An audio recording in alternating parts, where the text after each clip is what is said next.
You always do this. You promised you would change. Don't blame this on me. You're the one making a scene. Sometimes fate brings people back together in the most unexpected ways. What happens when a misunderstanding leads to a confrontation between two souls with a shared past? Watch until the end for a twist that will leave you breathless. If you enjoy stories of redemption, lost love, and second chances, please like this video and subscribe to our channel for more emotional journeys that remind us how life can come full circle in the most surprising ways. The slap echoed across the playground like a gunshot. Michael Reeves didn't move. Not even a flinch. The sting across his cheek was nothing compared to what he'd endured in his lifetime. The woman standing before him, however, her face contorted with rage, finger jabbing at his chest, she was something else entirely. "How dare you let your son speak to my daughter that way," she shouted, her voice carrying across the now silent playground. Parents turned to stare, children froze mid-play, and Michael's 7-year-old son Ethan cowered behind his father's legs. Michael's training kicked in automatically: assess the threat, control breathing, maintain situational awareness. But something else was happening too. Something that made his heart race in a way combat never had. He knew those eyes. Hazel with flecks of gold when caught in the sunlight. Just like now. "Cassandra," he whispered, the name feeling foreign on his tongue after 15 years. The woman's anger faltered for just a moment, confusion crossing her features as she took a proper look at the man she'd just assaulted. Her eyes widened in recognition, and the color drained from her face. "Mike?" Her voice was barely audible now. "Michael Reeves?" Behind her, a little girl with familiar hazel eyes and a birthmark just below her left ear, identical to Michael's own, watched the scene unfold with confusion. And that's when Michael knew. His world was about to change forever. 15 years earlier, Michael and Cassandra had been inseparable. High school sweethearts from a small town in Oregon, they had planned their entire lives together. College, marriage, children, it was all mapped out with the certainty that only young love can provide. Until the night before Michael left for basic training. "I can't do this, Mike," Cassandra had said, tears streaming down her face as they stood in her parents' driveway. "I can't be a military wife. I can't spend my life wondering if you'll come home." "But we talked about this," Michael had pleaded. "It's only 4 years, and then I'll have money for college. For our future." Cassandra had shaken her head, twisting the promise ring on her finger. "I'm sorry. I just can't." She'd placed the ring in his palm, closed his fingers around it, and walked away. The next morning, Michael left for basic training with a broken heart and a determination to never look back. He hadn't known she was pregnant. Now, standing in the playground with his son clutching his jeans, Michael stared at the woman who had once been his entire world, and at the little girl who had her mother's eyes and his birthmark. "We need to talk," he said quietly, his military discipline the only thing keeping his voice steady. Cassandra nodded, still visibly shaken. "Yes. We do." They moved to a bench away from the curious stares of other parents. The children, sensing the tension had passed, cautiously returned to the playground equipment. "This is my son, Ethan," Michael said, placing a protective hand on the boy's shoulder. "Ethan, this is an old friend of Daddy's." "The one who hit you?" Ethan asked, his voice small but indignant. Cassandra winced. "I'm very sorry about that, Ethan. I thought your dad was someone else." She turned to the little girl hovering nearby. "This is my daughter, Lily." Michael's throat tightened as he looked at the girl. 8 years old, he guessed. The math added up. "Hi, Lily," he managed. The girl gave a shy wave before turning to her mother. "Mom, can I go play on the swings?"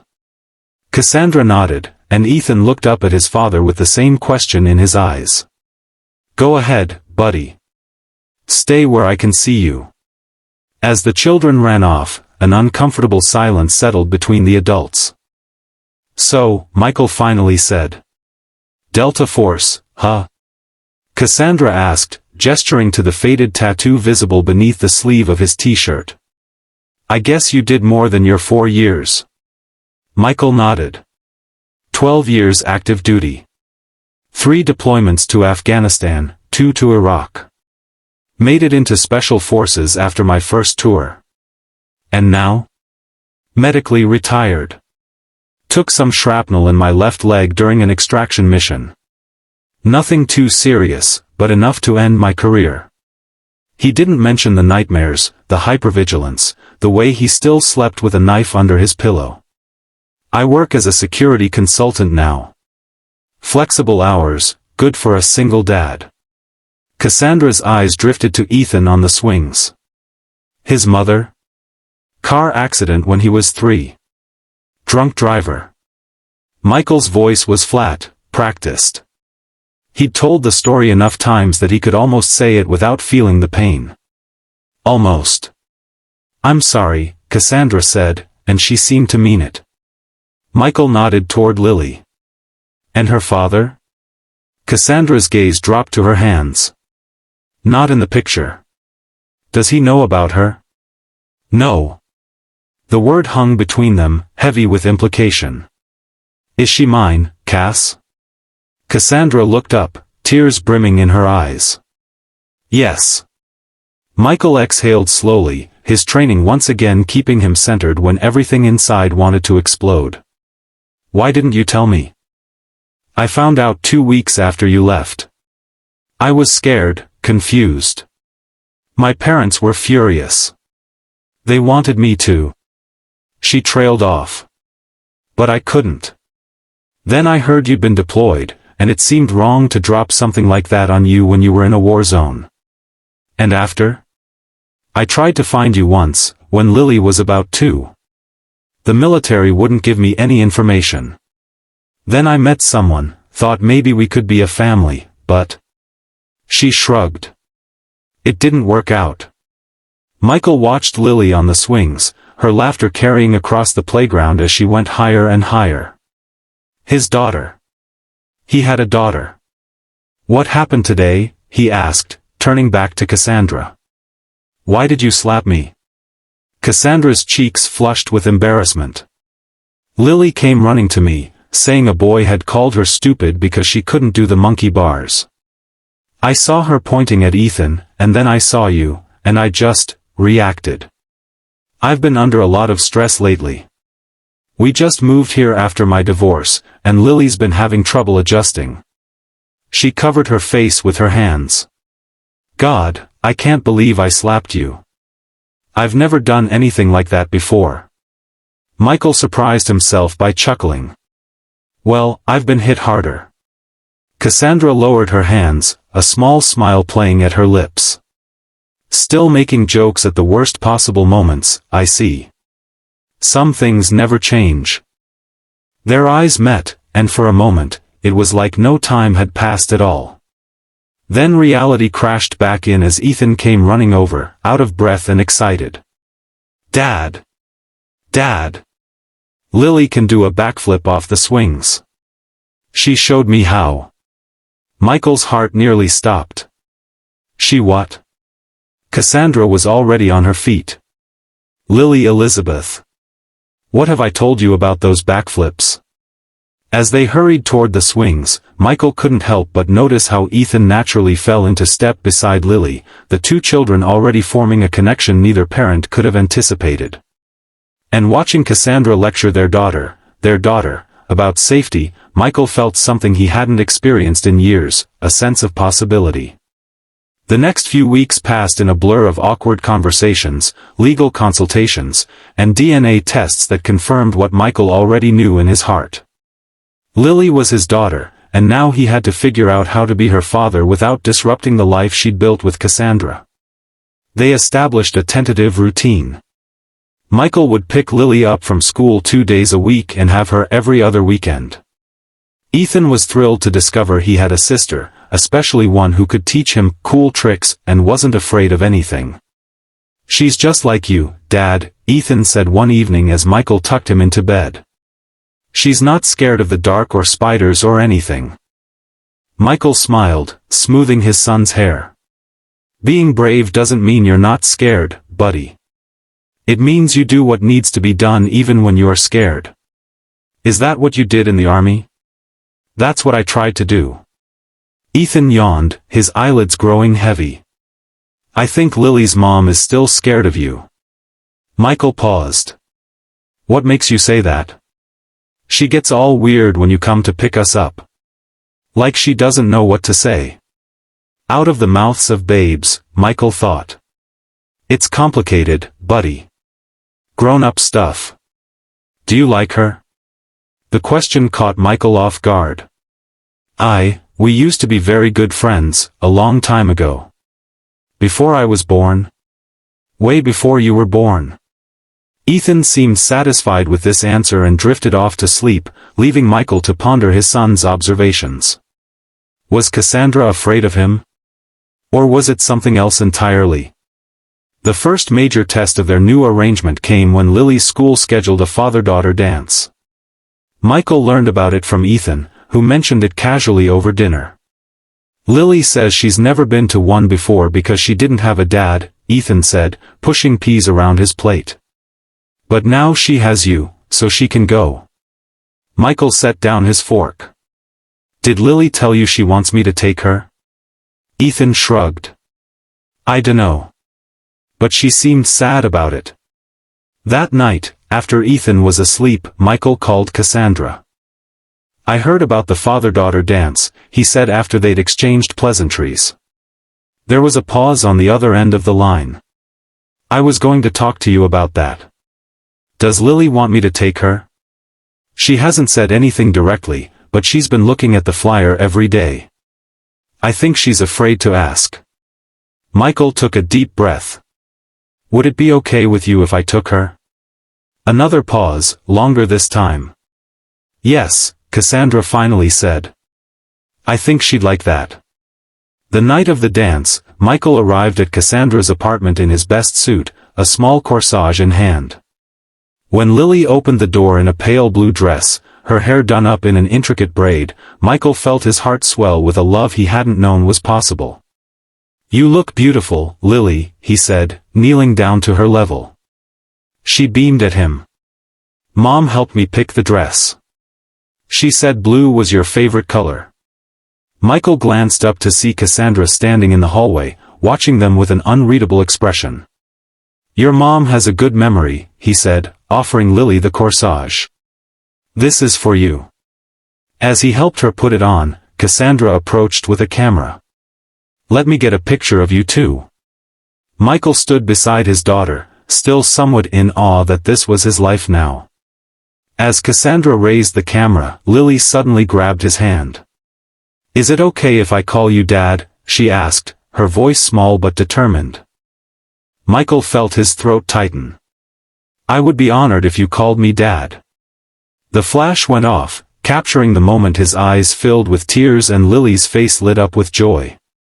At the dance, Michael was acutely aware of the curious glances from other fathers who had known Lily since kindergarten. He overheard whispered questions about where he'd been all this time, but he focused on making the night special for his daughter.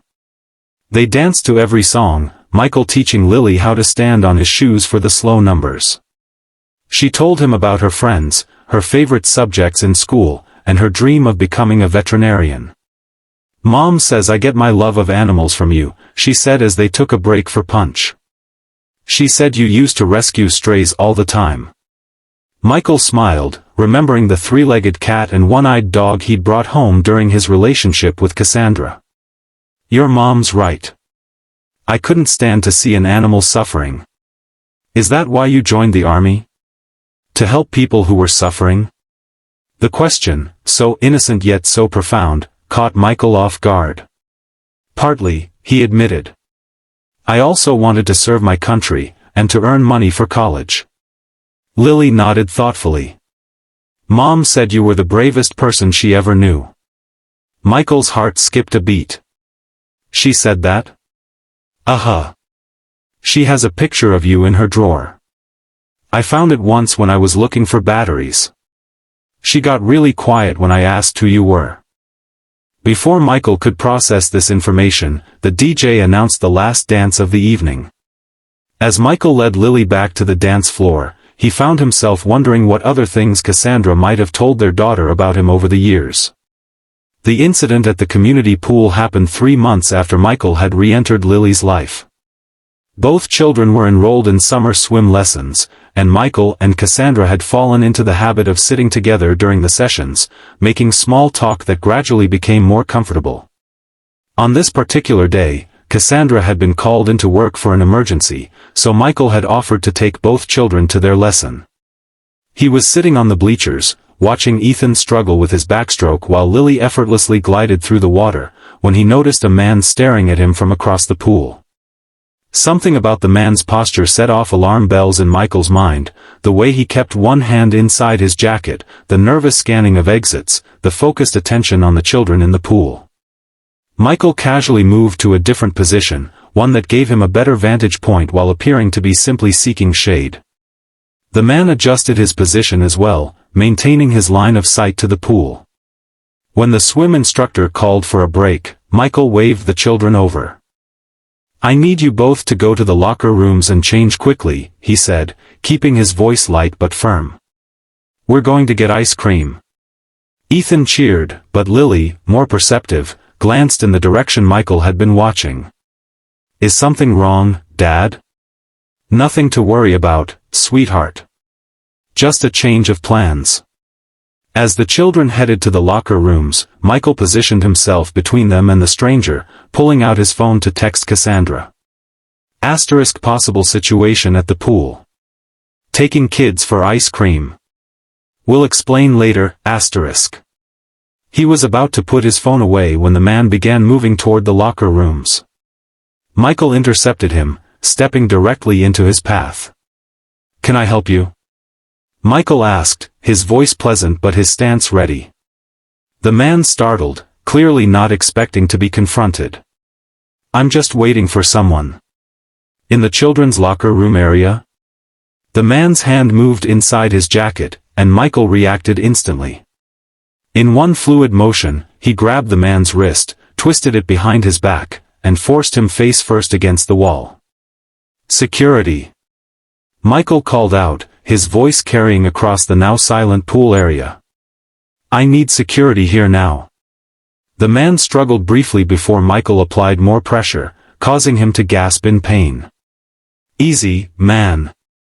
I wasn't doing anything." When security arrived, followed by police officers who happened to be nearby, they found a knife in the man's jacket and a list of children's names in his pocket. Lily's name was on the list, along with several others from her swim class. Later, after the children had been picked up by a shaken Cassandra and the police had taken the man away, an officer approached Michael. "That was some move you pulled," he said, clearly impressed. "Military?" Michael nodded. "Former Delta Force." The officer whistled low. "Lucky for those kids you were here. Guys wanted in connection with 2 child abductions in the next county." When Michael finally made it back to Cassandra's apartment that evening to check on the children, he found her waiting for him on the front steps. "The police told me what happened," she said, her voice unsteady. "They said if you hadn't been there." Michael sat beside her, keeping a respectful distance. "But I was there. And nothing happened." Cassandra turned to look at him, her eyes shining with tears. "You've always been there when it mattered, haven't you? Even when I pushed you away." "Cass." "No, let me finish.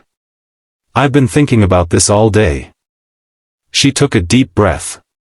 "When I found out I was pregnant, I was terrified. My parents were furious, and I felt so alone. I convinced myself that telling you would ruin your life, that you'd resent me for trapping you. So I made the decision for both of us, and it was wrong. I robbed you of 15 years with your daughter, and I robbed Lily of her father." Michael was quiet for a long moment. "I understand why you did it," he finally said. "I was young, heading into danger. There were no guarantees I'd come back. But you did come back. And I should have tried harder to find you. They sat in silence, the weight of lost years hanging between them. What happens now? Cassandra finally asked. Michael looked up at the stars, remembering nights in the desert when these same constellations had been his only companions. We keep doing what we're doing. Being parents to our children. Taking it one day at a time. Cassandra nodded, but there was disappointment in her eyes. Right. Of course.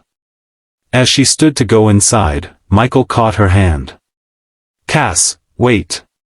He rose to face her. That's not all I want. Her breath caught. What do you want, Mike? A second chance. Not just with Lily, but with you. Their first official date was awkward in the way only a reunion between long-lost loves could be.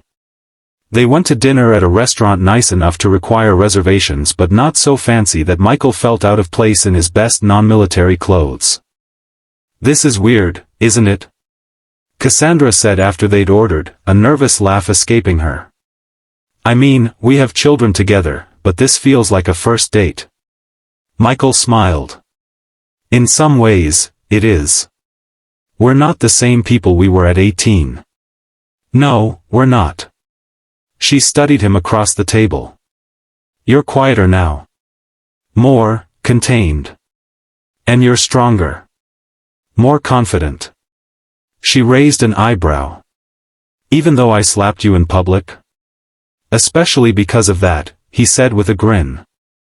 The Cassandra I knew would have been too afraid of making a scene. They fell into conversation more easily after that, sharing stories of the years they'd spent apart.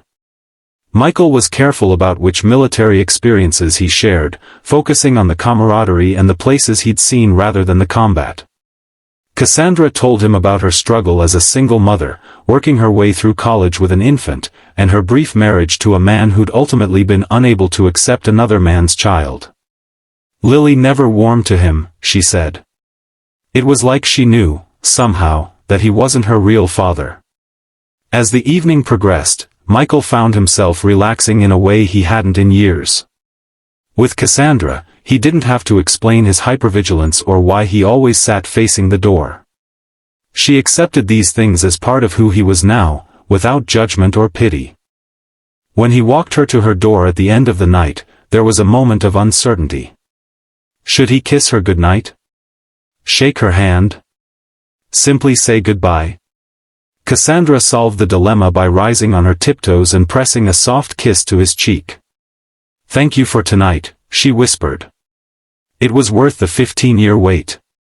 Their relationship progressed slowly, both of them cautious about disrupting the children's lives.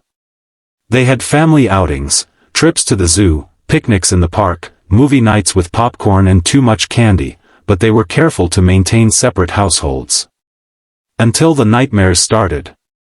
Lily began waking up screaming, terrified that the bad man from the pool was coming to take her away.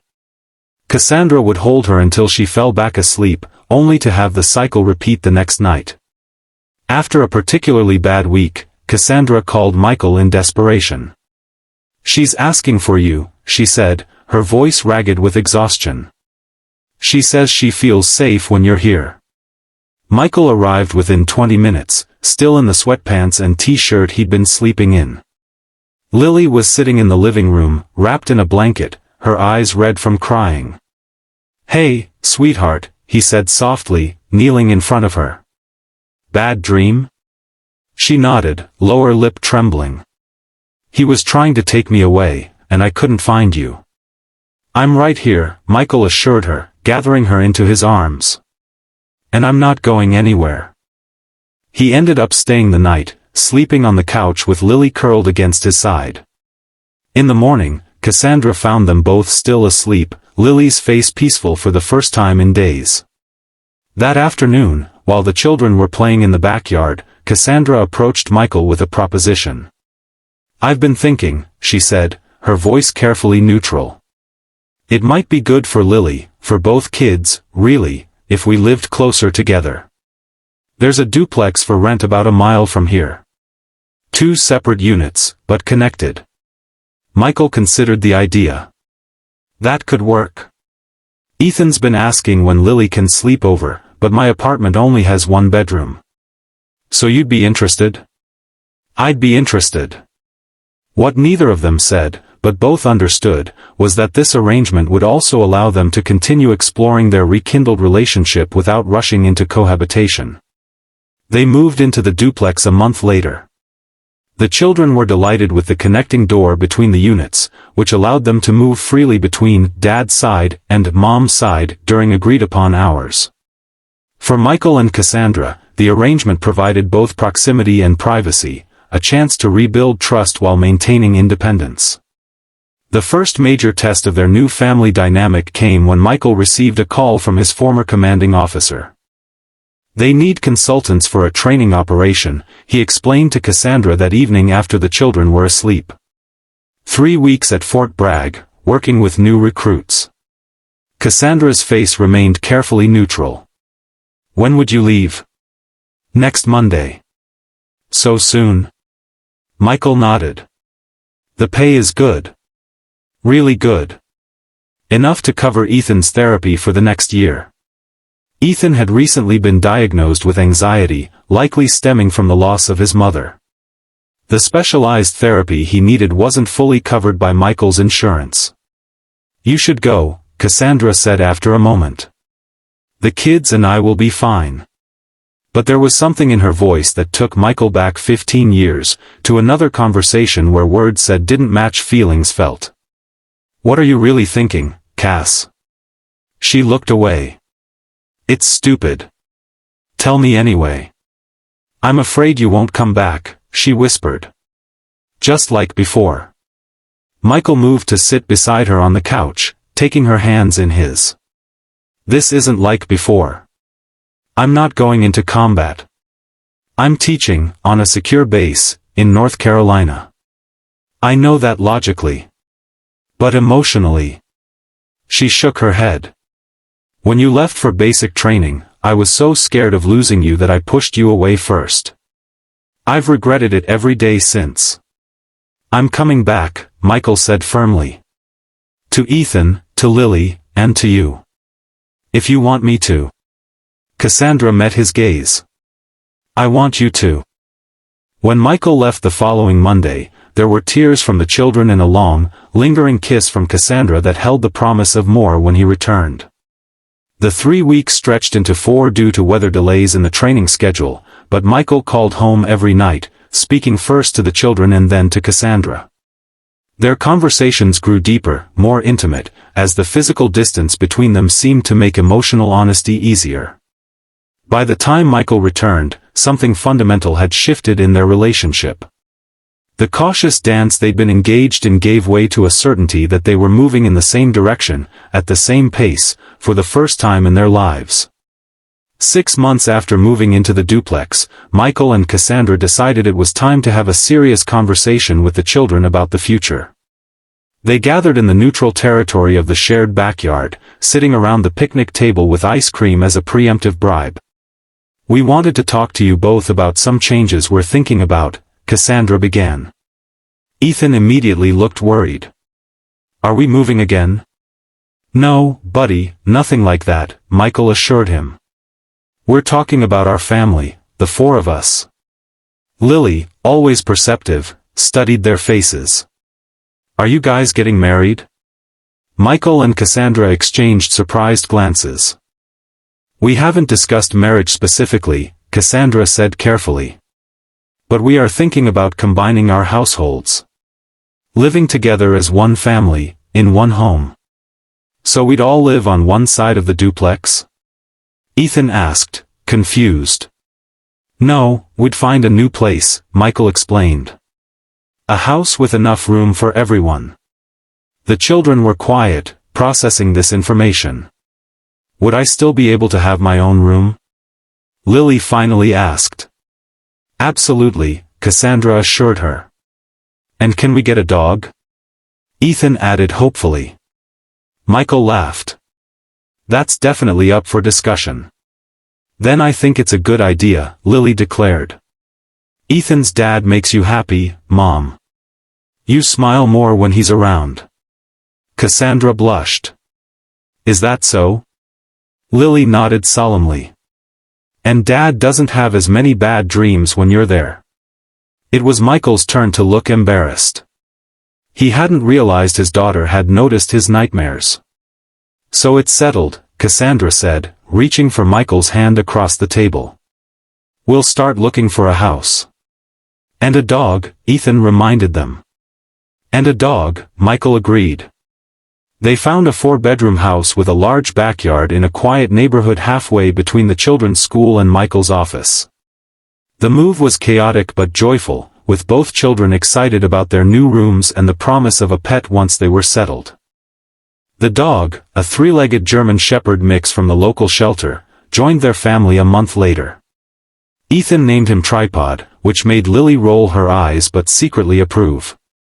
Life fell into a rhythm that felt both new and familiar. Michael and Cassandra shared the master bedroom, their relationship deepening into something neither had experienced before, a love tempered by time and hardship, stronger for having been lost and found again. There were challenges, of course. Michael still had nightmares that sometimes left him gasping for breath in the middle of the night. Cassandra struggled with guilt over the years she'd kept Lily from her father. The children had occasional jealousy issues as they adjusted to sharing parental attention. But they faced these challenges together, as a family. On the 1-year anniversary of the playground slap that had reunited them, Michael took Cassandra back to that same park after the children were asleep, a babysitter watching over them. I wanted to bring you here because this is where our second chance began, he said as they sat on the same bench where they'd had their first real conversation in 15 years. Cassandra smiled. Not exactly the most romantic spot for an anniversary. Maybe not, Michael agreed. But it's our spot. He reached into his pocket and pulled out a small velvet box. I've been carrying this around for weeks, waiting for the right moment. Cassandra's eyes widened as he opened the box to reveal a ring, not a new one, but the same promise ring she'd returned to him all those years ago. I kept it, he said softly. Through 3 deployments and countless moves. I told myself it was just a reminder of my first heartbreak, but I think part of me always hoped I'd have the chance to give it back to you someday. Tears filled Cassandra's eyes. Mike. This isn't a promise ring anymore, he continued. It's an engagement ring, if you want it to be. Cassandra Hayes, will you marry me? For real this time, no running away allowed. She laughed through her tears. No running away, she agreed, holding out her hand. Yes, Michael Reeves, I will marry you. As he slipped the ring onto her finger, a perfect fit, just as it had been at 18, Michael felt the last piece of his heart slide back into place. I love you, he said, the words coming easily now after months of saying them every day. I think I never stopped. I love you too, she whispered against his lips. Thank you for giving me a second chance. Thank you for slapping some sense into me, he replied with a grin.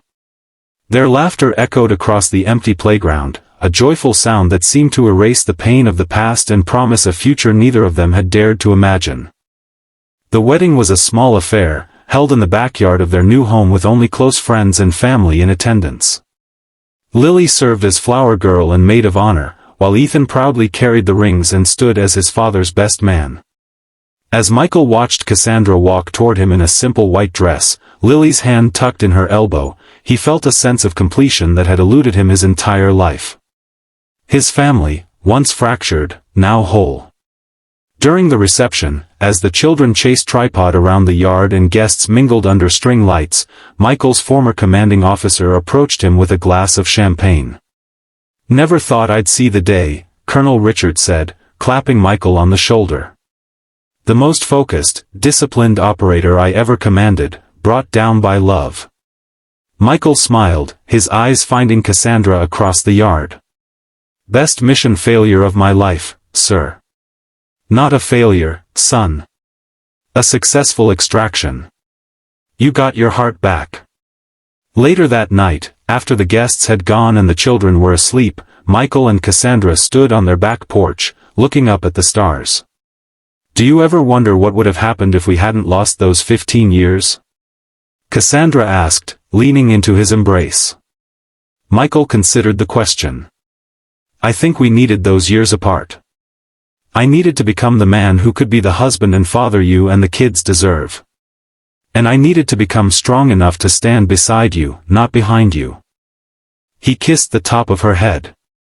No more looking back. We have the rest of our lives ahead of us. The rest of our lives, she repeated, turning in his arms to face him. I like the sound of that.